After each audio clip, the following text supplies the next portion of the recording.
আসসালামু আলাইকুম সম্মানিত দর্শক, আমি যে রুটে দাঁড়িয়ে আছি রুটটা হলো কমলগঞ্জ উপজেলার মুন্সিবাজার থেকে হরিশরণ গোবিন্দপুর হয়ে দুর্গাপুর রোড এবং মুন্সিবাজার থেকে রামেশ্বরপুর যাওয়ার যে রুটটা, এই রুটটার বেহাল অবস্থা।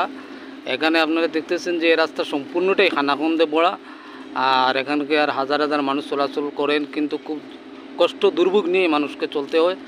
সংশ্লিষ্ট কর্তৃপক্ষ যারা আছেন তাদের সুদৃষ্টি কামনা করতেছি, যাতে করে দ্রুত এই রাস্তাটি সংস্কার করা হয়, মেরামত করা হয়।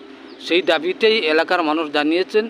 এলাকার ভুক্তভোগী যারা আছেন এই রাস্তা নিয়ে চলাফেরা করেন, তারা যেমনটি আমাদেরকে জানিয়েছেন, বর্ষা মৌসুম সহ এই যে শুকনো মৌসুমে বড় বড় গর্ত থাকার কারণে গাড়ি বা মানুষ চলাচলে খুবই কষ্ট হচ্ছে। অতি দ্রুত সংস্কার জরুরি বলে জানিয়েছেন এলাকাবাসী, ভুক্তভোগীরা।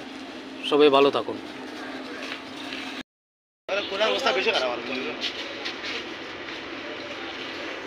রাস্তা খুব খারাপ, গাড়ি ডেইলি আবার হাম করা যায়, খুব বিশেষ খারাপ। বৃষ্টি দিলে গাড়ি একেবারে চলা যায়।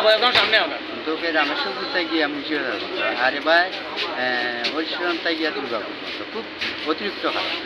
চলার কোনো উপায় নেই, ডেইলি প্রতিদিন কাজ করা যায়।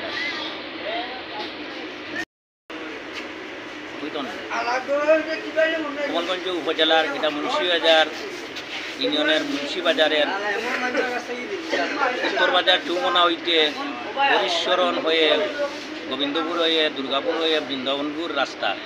এই রাস্তা দীর্ঘদিন যাবৎ রাস্তার কাজ হয়ে নাই, যার কারণে এখান থেকে হাজার হাজার মানুষ মুন্সিবাজারে চলাফেরা করে। প্রতিদিন কয়েক হাজার মানুষ বাজারে হাট বাজার করার জন্য আসে, কিন্তু কানাকন্দর কারণে কিছু বৃষ্টি হইলে কানাকন্দ এবং গাড়ি ঘোড়া চলাচলের অনুপযোগী, হাঁটাচলার অনুপযোগী হয়ে উঠেছে। সামান্য বৃষ্টি হলেই বিভিন্ন গর্তের মধ্যে পানি জমে রিক্সা গাড়ি কোনো কিছুই চলার উপযুক্ত হয় নাই, যার কারণে এলাকার মানুষ খুবই দুর্ভোগ পাইতেছে। আমি সংশ্লিষ্ট এলজিডি বা এই রোডের সংশ্লিষ্ট বিভাগকে অনুরোধ করছি আপনার মাধ্যমে যাতে অতি সত্বর রাস্তাটি সংস্কার করার জন্য বিশেষভাবে অনুরোধ করছি এলাকার পক্ষ থেকে।